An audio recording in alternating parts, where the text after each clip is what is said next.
You're our last hope, sweetie. Please. Her voice cracked like she'd been crying for hours, and I swear I could hear her clutching a tissue on the other end of the line. I sat frozen on the edge of my couch, my phone on speaker, both hands gripping my coffee mug like it could anchor me. We're being evicted, Scarlett. They're locking the doors Friday. We didn't want to tell you, we didn't want to burden you, but... My mother choked back a sob. My name's Scarlett. And if you've ever had a parent weaponize tears, you already know how this story starts. I thought you said everything was fine last month, I asked, my voice too calm, too flat. I knew that tone. It was the one I used in corporate meetings when someone was lying straight to my face. It was, she said quickly. But then your father's hours got cut. And the mortgage, well, we fell behind. We tried, honey. We tried everything. I heard a muffled voice in the background. Dad, probably. He never called me himself. He let Mom do the emotional heavy lifting, like always. We didn't want to come to you, she added, but Brendan's tied up with Elena's wedding plans, and he's already done so much for us. And you're always so responsible, so smart. There it was, the compliment that felt like a leash. I just launched my business, I said, staring at the half-packed boxes of bath bombs and candle jars in my living room. I haven't even opened the online store yet. I know, baby, and we're so proud of you. But we're talking about being on the street. Do you understand that? I didn't answer. Because I did understand. I understood that I had $27,000 in my savings account, every cent I'd scraped together over the last 4 years to escape the 9-to-5 grind. I understood that I had no backup plan, no safety net, and no one else to bail me out if things went sideways. But I also understood my mother. She'd been pulling this kind of thing since I was 10. The dramatic breakdowns, the guilt, the way she always made it sound like I was the only one who could save her. And somehow, despite everything, I still wanted to be the daughter who could. How much? I asked. She sniffled. 25, just to catch up. We'll pay you back, I swear, with interest. I laughed. I didn't mean to. It just slipped out. Scarlett, she snapped, her voice sharpening like a knife. This isn't funny. No, I said. It's not. There was a long pause, then softer. We raised you. We gave you everything. All we're asking for is a little help. Family helps each other. Except when it came to Brendan. Brendan got help without asking. Brendan got a new car at 22, a down payment for his condo, a job through Mum's cousin even though he failed out of college twice. I got lectures about independence and pulling my own weight. But sure, family helps each other. I'll transfer it tonight, I said. Oh, thank you, baby. Thank you. You don't know what this means. I hung up before she could say anything else. I stared at the wall for a long time. Then I opened my banking app and drained my account. $27,000. Gone. That night I couldn't sleep. I lay in bed, staring at the ceiling, my stomach twisted in knots. Something felt off. Not just the usual regret or anxiety. Something wrong. I grabbed my phone and opened Facebook. My parents hadn't posted anything in weeks. No status updates, no photos, not even a shared meme. That alone was weird. My mum usually posted daily. Pictures of her garden, inspirational quotes, passive-aggressive rants about some people not calling their mothers enough. I clicked on Brendan's profile. Nothing new there either, but his page was mostly private. I scrolled anyway, looking for anything. Any sign that they were struggling, that they really needed the money. Nothing. I checked my mum's friends list, clicked on a few names. Still nothing. No tagged photos, no check-ins. It was like they'd gone dark. I told myself I was being paranoid, that they were embarrassed, that maybe they didn't want people to know they were losing the house, but the feeling didn't go away. I got up, walked into the kitchen and opened the fridge. Empty except for almond milk and a jar of pickles. I'd been living lean for months, putting everything into my business. I hadn't bought new clothes in over a year.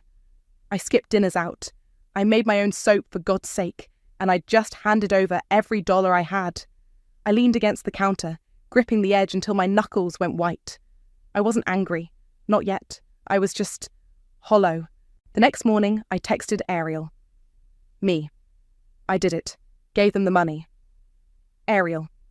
Oh, Scar, are you okay? Me. Not really. Ariel. Want me to come over? Me. No, I just need to clear my head. I spent the rest of the day labeling candle jars and trying not to think about it. But that night, I checked their profiles again. Still nothing. Still that gnawing feeling in my gut. I didn't know it yet, but I'd just lit the first match, and everything was about to burn. 2 weeks later, I was in line at Target, holding a $12 planner I couldn't afford, when my phone buzzed with a notification. Brendan Wood tagged you in a photo. I froze. Brendan never tagged me in anything. I tapped it open, expecting a throwback, or maybe some passive-aggressive family post. It was a cruise photo. Him, shirtless, grinning with a drink in each hand. Mom in a sun hat, Dad in a Hawaiian shirt. All three of them, arms around each other, standing on the deck of a massive ship with crystal blue water behind them. The caption read, "Best trip ever, courtesy of Mom and Dad. Blessed Dying Family. First, by Royal Cruise." My stomach dropped so hard I nearly dropped the planner. The timestamp? 4 days after I wired them the money, I stepped out of line and walked straight to the Starbucks inside the store. I needed to sit. I needed to breathe. I needed to not throw my phone across the room. I zoomed in on the photo, every detail burning into my brain. And then I saw it, around my mum's neck, my necklace, the one I'd made as a prototype for my shop. A simple pendant with dried lavender and resin. I only made 5. I gave one to Ariel, one I kept. The other 3 were in the box I'd packed for family samples. I'd mailed them a week before the phone call. She wore it like a trophy. I called Ariel. "Hey," she answered chipper. "How's Target therapy?" "I need you to look at Brendan's latest post, right now." There was a pause, then a sharp inhale. No way. Yep. They're on a cruise. Not just a cruise, a luxury cruise. Look at the drinks. Look at the background. Oh my God. Scarlett, you gave them your entire savings. Yeah, I said, staring blankly at the photo. And apparently, I funded their floating buffet. Are you okay? Like, do I need to come get you? I'm fine, I lied. I'm just processing. Do you want me to comment on it? She asked. Something subtle but savage? No, not yet. I ended the call and sat there for a long time, watching the likes and comments pile up. You guys look amazing. So jealous.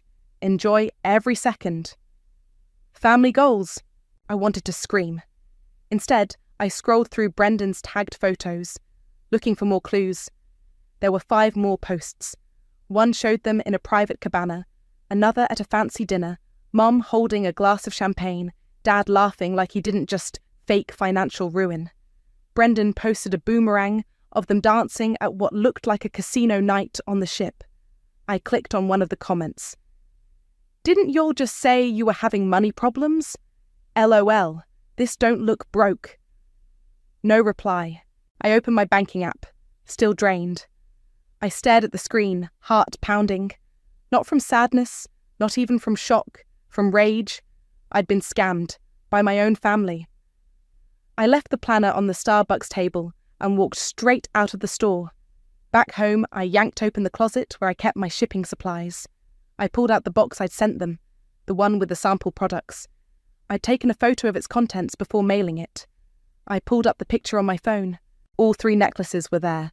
I zoomed in on the one my mum was wearing in the cruise photo. Same lavender pattern, same chain length, same tiny imperfection in the resin swirl. They'd planned this. They knew exactly what they were doing. I started pacing. My hands shook. I called my mom. Voicemail. I tried Dad. Straight to voicemail. I didn't bother with Brendan. He wouldn't answer anyway. I texted all 3. Me. Hope the cruise is nice. Must be a relief not to be homeless after all. No reply. I waited an hour. Nothing. Ariel came over with wine and a frozen pizza. I don't even know what to say, she said, curling up on my couch. This is next level evil. They lied to my face, I said, pacing. They cried. They guilted me. And then they took Everything. I had and went on vacation. Scarlett, you have to confront them. No, I said. I'm not going to scream or cry or beg for an apology. That's what they want. That's how they win. So what then? I'm going to make sure they never do this to me or anyone else again. Ariel blinked. Okay, but how? I didn't answer right away. I sat down, pulled my laptop onto my knees, and opened a new spreadsheet. First, I said, I'm going to find out exactly how much they've taken from me over the years. And then? I looked her dead in the eye. And then I'm going to take it back. She raised her glass. To Karma. I clinked mine against hers. To Karma. And to the fire I was about to start. You kept records of all this? Ariel asked, eyes wide as she stared at the spreadsheet on my laptop. Not on purpose, I said, clicking through tabs. But I've got email receipts, Venmo logs, old texts. It adds up. How much are we talking? I scrolled down to the bottom. $42,700 over the last 7 years. Ariel whistled. Jesus, that's a whole ass car. Or a down payment, or a business loan, or literally anything other than funding Brendan's laziness and my parents' fake emergencies. We sat on my living room floor, surrounded by boxes of candle inventory and empty coffee mugs. I hadn't slept much. My focus had tunneled into one thing. The truth. I wanted to know every dollar, every lie. I found something else, I said, pulling out a manila folder from a box I hadn't opened in years. This was from when I moved out of their house. I shoved everything in here. I dumped the contents onto the floor. Old pay stubs, junk mail, a few birthday cards, and a folded letter. What's that? Ariel asked. I opened it. My hands went still. It was handwritten. My dad's scratchy cursive, unmistakable. Scarlett, I don't know if you'll ever read this. I just wanted to say I'm sorry for what we allowed, for not standing up for you more. You didn't deserve it. I hope you find peace even if it's not with us. No date, no envelope, no signature, just guilt pressed into paper and never sent. Ariel leaned over to read it. Holy? He knew. He knew, I said, voice flat. And he still let it happen. I folded the letter and slid it back into the folder. All right, enough mourning. Time to get to work. What's the plan? I want to hit where it hurts, financially, socially, emotionally, but I need leverage. We started with Brendan. I dug through his LinkedIn. His job at the marketing firm looked cushy. Remote, 6 figures, all perks. I checked his public Instagram, then his fiancée's, Eleanor. She posted everything. Engagement ring photos, brunches, gym selfies, even screenshots of sweet texts from Brendan. Look at this, I said, showing Ariel a post from Elena. She thinks he saved up for that ring. Ariel squinted. Isn't that your bank transfer date? Exactly. We kept digging. I found a Reddit account that matched Brendan's username. He posted in crypto groups, bragged about flipping NFTs, even mentioned borrowing family money for investments. I took screenshots of everything. Then I checked my credit reports. Holy crap, I muttered. What? Ariel leaned over. There's a life insurance policy under my name, taken out 3 years ago. Listed owner? Michael Ward? Wait, your dad took out a policy on you? Apparently. That's not normal. No, it's not. I called the insurance company. After a 30-minute hold and a lot of verification, I confirmed it. My dad had taken out a $100,000 policy on me. I wasn't even aware of it.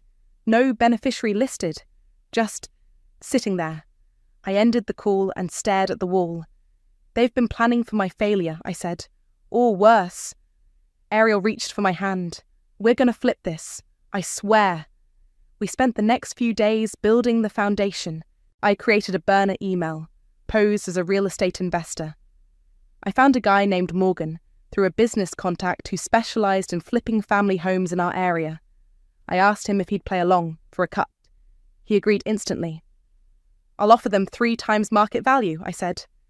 They'll be too greedy to say no. And then what? Then I'll own the house. Ariel grinned. You're terrifying. I'm just done playing nice. We also started collecting receipts. I printed out every bank transfer, every Venmo note, every "I'll pay you back" text. We organised them into folders, one for my parents, one for Brendan. Then I drafted a timeline, every manipulation, every lie, every favour that turned into a trap. The more I wrote, the more I remembered. Like the time I loaned Brendan $500 for car repairs and later saw him post a photo with new sneakers and a bottle of Dom. Or when Mum told me she had cancer, only for it to turn out to be a scare that somehow required a $2,000 loan. Or when they sold my grandmother's heirloom necklace, something I was promised, and told me it had been lost in the move. I added it all. By the end of the week, I had a binder full of evidence and a fire in my chest that wouldn't go out. Ariel looked over the pages. "So what's next?" "I plant the seed," I said. Then I let it grow. I sent the first email to Morgan and copied Ariel. It was short and sweet. Subject: Interested buyer. Quick close. Body: I represent a client looking to purchase a home in your neighbourhood. We're offering triple market value for a fast, no contingency close. Please contact me if interested. I attached a photo of my parents' house. Then I hit send. Ariel raised her glass of ginger ale. To poetic payback. I clinked mine against hers. To finally getting what I'm owed. "Scarlett, you're going to want to see this." Ariel spun her laptop around at the cafe table. On the screen was a forwarded email from Morgan. Subject: Interested buyer. 3x market value. From Christine. Body: Hello. We received your inquiry and are very interested. We've been thinking of downsizing anyway. Please let us know next steps. Christine and Michael. I blinked. That was fast. They replied within 6 hours, Ariel said, sipping her iced coffee. Greed works faster than guilt. I stared at the message. My parents had lived in that house for over 25 years. They'd always said they'd die in it. But now? One whiff of easy money and they were ready to pack. "Okay," I said, pulling out my phone. Time to turn up the pressure. I opened Brendan's company website, found the HR contact, and sent an anonymous tip through the complaint portal. It was short and direct. Subject: Employee conduct concern. Message: One of your marketing managers, Brendan, is actively running side businesses during work hours and using company resources. Might want to check his Reddit history and crypto wallets. A concerned observer, I attached screenshots. Ariel raised an eyebrow. "You're really doing this?" "I'm not even halfway done." Later that night, I was labelling candle jars when my phone buzzed with a DM. From Eleanor Fox 31. Message: Hey, I know we've never really talked, but I think we need to. I saw something I wasn't supposed to. Can we meet? I stared at the screen. Ariel glanced over. Elena? Yeah. You think she found out? Only one way to find out? I sent her a reply. Me. Sure. Tomorrow? Noon at Grounded Cafe? Elena. I'll be there. The next day, I got there early. Elena walked in 5 minutes late, sunglasses on, hair in a messy bun, looking like she hadn't slept. She spotted me, hesitated, then walked over. Thanks for meeting me, she said, sitting down. What's going on? She pulled out her phone, tapped a few times, and turned the screen to me. It was a bank statement. Brendan's. The highlighted transaction, $27,000, from my account, labelled gift from Scarlett. I felt my jaw tighten. I found this on his laptop, she said. He left it open. I wasn't snooping, but then I saw the amount and I remembered him bragging that he paid for my ring himself. I nodded slowly. He didn't. I asked him about it. He said you offered it, said you were finally trying to be part of the family. I laughed, bitter and sharp. He really said that? She looked down. I believed him, at first, but then I saw the cruise photos and your necklace, and I remembered what you said at Thanksgiving last year, about always being the backup plan. I leaned forward. Elena, I'm going to be honest with you. They lied to me. They told me they were being evicted, that they had no one else. I gave them everything I had, and then they went on vacation. Her eyes welled up. I'm so sorry. I shook my head. Don't be. You didn't do this. She hesitated. I want to help. I don't know how, but I can't marry someone who lies like this, who steals from his own sister. I pulled out a flash drive and slid it across the table. What's this? She asked. Proof? Screenshots, bank statements, insurance policies. Everything they've done. I was going to go public eventually, but maybe you can help me do it with style. She took the drive. I've got a friend who runs a TikTok account that exposes scammers, like millions of followers. If we do this right, I smiled. Let's do it right. That night, I got a call from my mother. Hi, sweetheart, she chirped, like nothing had ever happened. We're coming home early. The cruise was lovely, but we missed our beds. We were thinking, maybe we could stay with you for a few days while we get things sorted. I stared at the phone, stunned by the audacity. Sure, I said sweetly. I'll get things ready. As soon as the call ended, I texted Curtis. Me. Time to flip the switch. Curtis? You sure? Me. Oh, I'm sure. Curtis, my landlord and part-time handyman, had been helping me with a side project, one I hadn't told anyone about except Ariel. While my parents were floating in the Caribbean, I'd been busy buying their house, through Morgan, using a shell LLC Ariel and I set up. Thanks to a weird zoning clause and an unpaid lien from 5 years ago, we got the house for less than they expected. The triple offer email? Bait. They signed the paperwork without reading the fine print. Now, the house was mine, and they had no clue. Curtis met me that evening with a ladder and a banner. We hung it across the garage door in bold red letters. Welcome home, Les. The next morning, I parked across the street and waited. Their Uber pulled up around 10 a.m. Mum stepped out first, dragging a pink suitcase. Dad followed, looking sunburned and annoyed. Brendan wasn't with them. They walked up to the door. Mum reached for her keys. Nothing. She tried again. Still nothing. She turned to Dad, confused. Then she looked up. She saw the banner. She read it. And then she saw me. I stepped out of my car, leaned against the hood and waved. Hi, Mum. Her face drained of colour. What is this? She asked, voice shaking. I held up a manila envelope. Deed transfer. You sold the house. To me. Dad looked like he'd been punched. You can't do this, Mum whispered. I already did. She stumbled back a step. Where are we supposed to go? I pointed to the side of the driveway. A brand new RV sat parked, fully stocked, courtesy of their own cruise fund. There's your new home, I said. Enjoy the view? And then I walked away. Christine stood frozen in the driveway, her suitcase tipped over, clothes spilling onto the pavement. Michael looked like he'd aged 10 years in 10 seconds. I didn't move. I just watched. You bought our house? She finally asked, voice brittle. No, I said. You sold it. You just didn't bother reading the paperwork. Michael stepped forward, eyes darting. Scarlett, let's be reasonable. This is a mistake. We were misled. You weren't misled, I said. You were greedy. You saw a big number and signed without thinking. That's on you. Christine's lip trembled. But we raised you, I laughed, and then you robbed me. She dropped to sit on the curb, mascara already smudging under her eyes. Where are we supposed to go? I pointed again. The RV's yours, fully stocked. Shower, fridge, queen bed. It's more than you deserve. Michael opened his mouth, but nothing came out. He just looked at the house, then at me, then back at the house. Christine was already dialing her phone. Brendan, she said into the receiver, we need you to come here.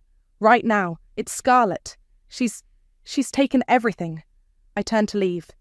You're going to regret this, she called after me. I didn't even flinch. Later that night, Ariel and I sat on my patio with wine and takeout. She scrolled through TikTok, shaking her head in disbelief. Elena's friend posted the first video. It's already at 300,000 views. I leaned over to look. The video was a slideshow of screenshots. Brendan's bank transfer, the cruise photos, my necklace, the insurance policy. Overlaid with text. When your family scams you out of your life savings, so you buy their house and evict them.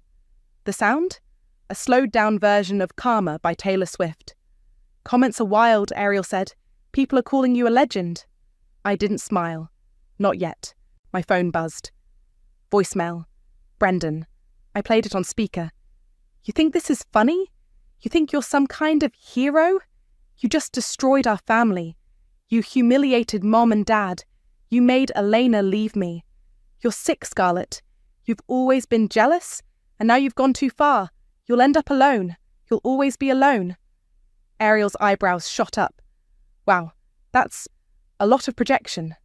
I deleted the message and took another sip of wine. The next morning, Eleanor texted me. Elena. He's spiraling. He got fired.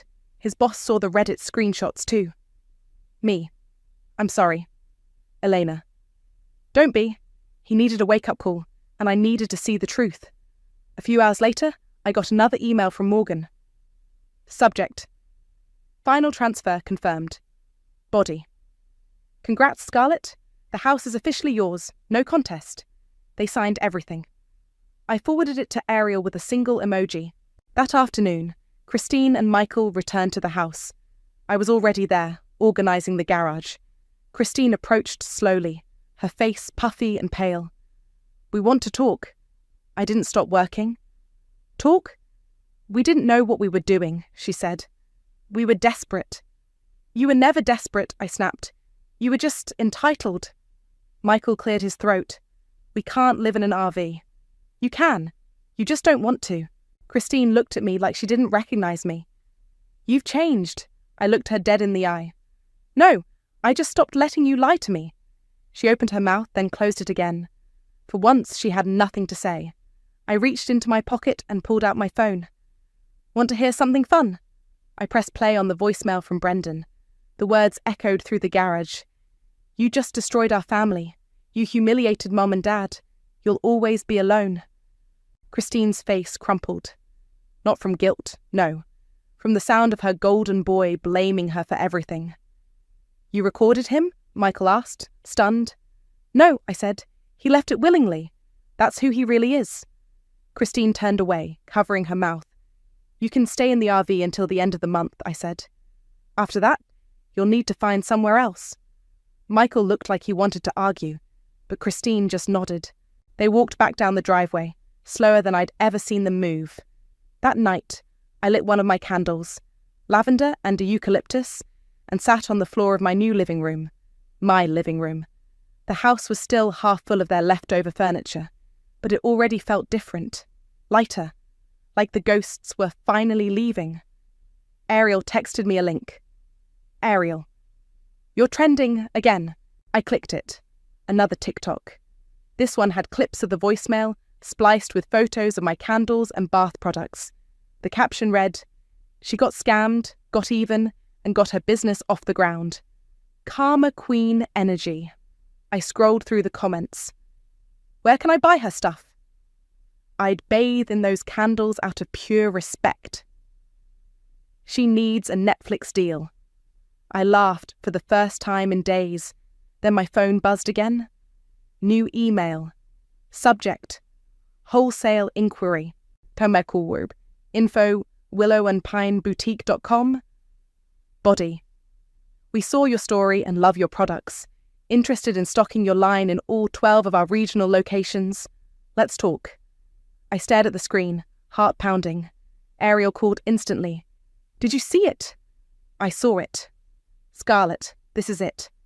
I nodded, even though she couldn't see me. Yeah, it is. And for the first time in a long time, I believed it. Curtis stood at the edge of the driveway, arms crossed, watching Brendan's black SUV screech to a stop. He's here, he muttered. I didn't need the warning. I could hear the tires, the door slam, the angry footsteps pounding against the concrete. Brendan came storming up the lawn, face red, fists clenched.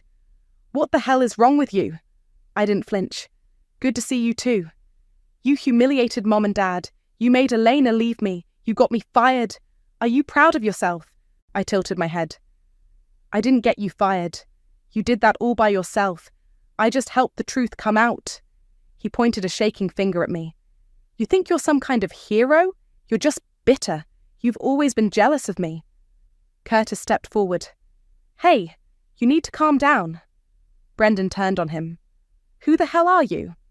Landlord, and the guy who helped install that RV you're now living in. Brendan blinked. You're joking. Nope, I said. You're looking at the new homeowner. He looked at the house, then back at me. You bought it? Technically, you all sold it. I just made the offer. He laughed, but it was sharp and hollow. You're insane. No, I said. I'm done being your doormat. Christine appeared in the doorway of the RV, her face pale and pinched. Brendan, stop. You're making it worse. He ignored her. You think this makes you powerful? You think this makes you better than us? No, I said. It just makes me free. He stepped closer. You think karma's on your side? You think people are actually rooting for you? I pulled out my phone. Want to see the numbers? TikTok's at 1.4 million views. The boutique deal's signed. I've got 5 new wholesale requests in my inbox. People don't just believe me, they're buying from me. Brendan stared at me like I'd grown horns. You're gonna regret this. One day, when you're alone and bitter and broke, you'll wish you'd stayed quiet. I looked him in the eye. You already said that, in your voicemail. Want me to play it again? That shut him up. He turned and stormed back to the SUV, slamming the door so hard the whole car shook. He peeled out of the driveway, tires screeching. Christine walked over slowly, arms crossed. You've ruined everything. No, I said. I just stopped pretending everything was okay. She looked at me like she wanted to say something else. Maybe scream, maybe cry, but instead, she turned and walked back into the RV. Curtis let out a low whistle. That was intense. I exhaled. Yeah. You good? I nodded. Better than I've been in years. He clapped a hand on my shoulder. You ever need a beer, an event session, you know where to find me. Thanks, Curtis. After he left, I sat on the porch steps and watched the sun dip low behind the trees. The house was quiet, the kind of quiet that used to make me uneasy. Now, it felt like peace. My phone buzzed again. Another email. Subject. Feature request. From Local Living Magazine. Body. We'd love to do a story on your candles and your journey. Let us know if you're interested. I smiled. Then I heard the RV door creak open. Michael stepped out, holding a small box. He walked over and placed it on the porch. What's this? I asked. He didn't meet my eyes. Some old stuff of yours. Thought you might want it. I opened the box. Inside were a few childhood drawings, a cracked snow globe, and the necklace my grandmother left me, the one they told me was lost. I looked up at him.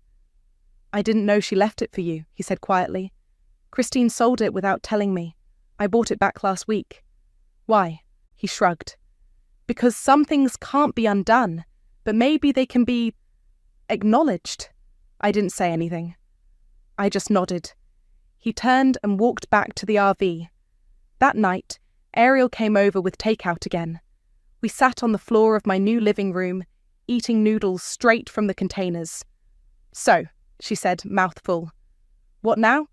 Now I build, I said. The business, the brand, my peace. She raised her chopsticks. To karma. I raised mine. To consequences. We clinked them together like champagne flutes. Later, after she left, I walked through the house. I opened each door, turned on each light. I stood in the kitchen, where my mum used to lecture me. The hallway where Brendan shoved me when we were kids. The living room where I was always told to keep it down. Then I went into my old bedroom. It was still painted pale yellow. The closet still had stickers on the inside of the door. I sat on the bed and pulled out the letter from my dad, the one he never sent. I reread it. I hope you find peace, even if it's not with us. I folded it carefully and placed it in a frame. Then I hung it on the wall. A reminder, not of what I lost, but of what I finally took back. Christine banged on the front door at 9 a.m. sharp.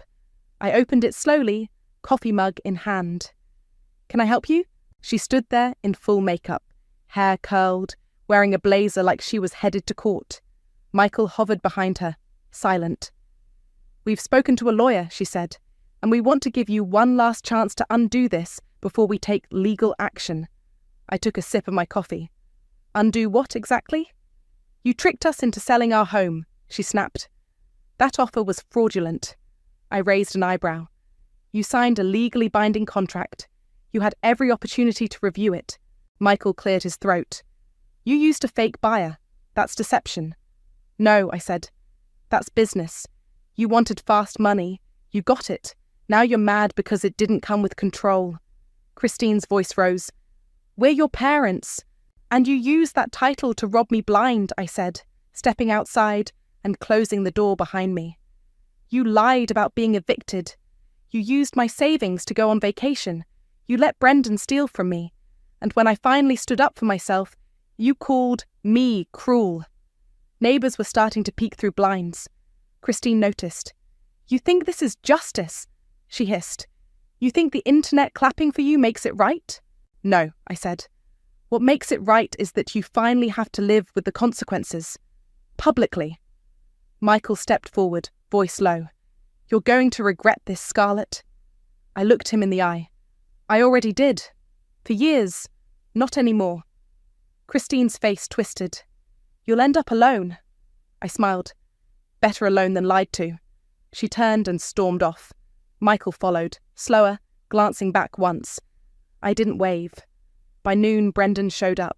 I was in the garage, organising candle shipments. He didn't knock. He just walked in. You've ruined our family, he said, voice tight. I didn't even look up. You ruined it. I just stopped pretending. You humiliated us. You made us look like criminals. You are criminals, I said, finally turning to face him. You stole from me. You lied. You manipulated. And now you're mad because people know. He stepped closer. You made Eleanor leave. No, I said. You did that when you lied to her, when you used my money to buy her ring. She would have never known if you hadn't. Exactly, I cut in. She would have never known. That's your problem. He stared at me, breathing hard. You think you're better than us now? No, I said. I think I'm finally nothing like you. He looked around the garage, at the labelled boxes, the shelves of candles, the framed articles on the wall. You think this little business makes you powerful? I pulled out a letter from a stack.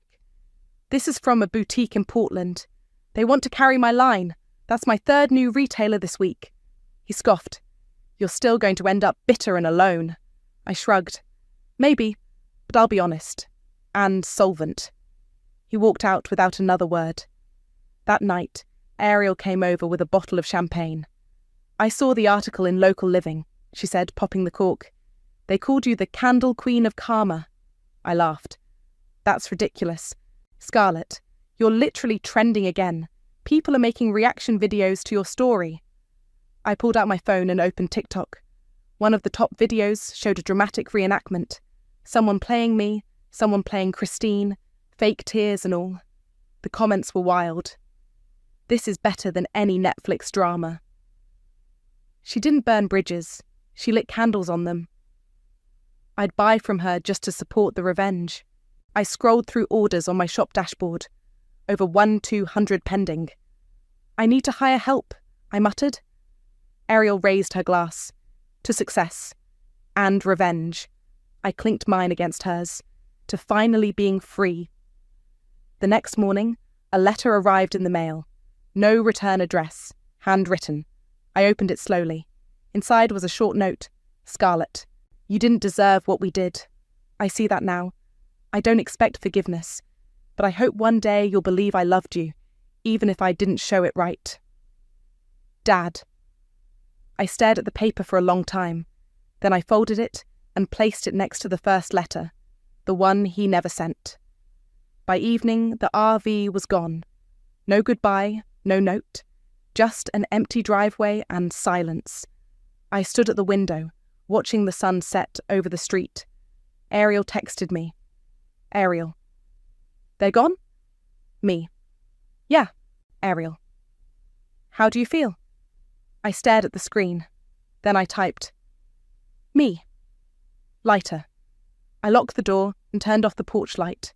For once, I wasn't waiting for anyone to come home, because I already was. I was restocking shelves at the pop-up market booth when a woman walked up, holding one of my lavender candles. Is this the one from the video? she asked, grinning. Depends which video, I said, smiling back. The one where you bought your parents' house after they scammed you. I nodded. That's the one.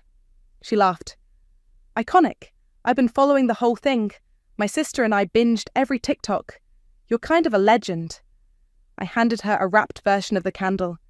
Glad you like it. As she walked off, Ariel appeared behind the booth, balancing coffee cups. You just got recognized again. That's the third one today. I took my cup. It's weird. It's awesome, she said. You turned trauma into a brand. I gave her a look. Okay, fine. You turned survival into a brand. Better? Closer. We packed up the booth an hour later, loading boxes into her car. Business had exploded since the videos went viral. I'd hired 2 part-time helpers, rented a small studio space, and was shipping orders faster than I could make them. As we drove back to the house, Ariel glanced at me. You ever think about reaching out to them? I didn't answer right away. No, I said finally. They made their choice, and I made mine. She nodded. Fair. Back at the house, I unlocked the door and stepped inside. The air smelled like vanilla and eucalyptus, one of the new blends. The walls were freshly painted. The furniture was mine now. The ghosts were gone. Ariel flopped onto the couch. So, what's next? I opened a box of new candle labels. I keep going. Build the business. Maybe open a storefront someday. She smiled. You're not scared anymore. No, I said. I'm not. There was a knock at the door. I opened it to find Curtis, holding a small envelope. This came to the old mailbox, he said. Thought you'd want it. I took it and thanked him. He nodded and walked off. Back inside, I opened the envelope. A check fell out. My breath caught. It was from Eleanor. Amount. $13,500 install memo. My half. I'm sorry it took so long. A note was folded with it. Scarlett. I sold the ring. I figured it should go toward making things right. Thank you for showing me the truth. I hope you're doing well. Elena. I stared at the check for a long time, not because of the money, but because someone had actually tried to make amends. I showed it to Ariel. Wow, she said. Didn't see that coming. Me neither. I set the check aside and pulled a small frame from the bookshelf. Inside was the letter my dad never sent, the one I'd found in that old suitcase. I hung it on the wall of my office, right above my desk. A reminder, not of pain, of clarity, of the moment I stopped letting them define me. Later that night, I sat alone in the living room, a candle burning beside me, soft music playing in the background. The house was quiet, not the kind of quiet that feels empty, the kind that feels earned. My phone buzzed. New order, 3 items. Customer, I will note. Saw your story. Buying from you feels like lighting a little justice in my living room. I smiled. I wasn't cruel. I was just finally someone they couldn't lie to.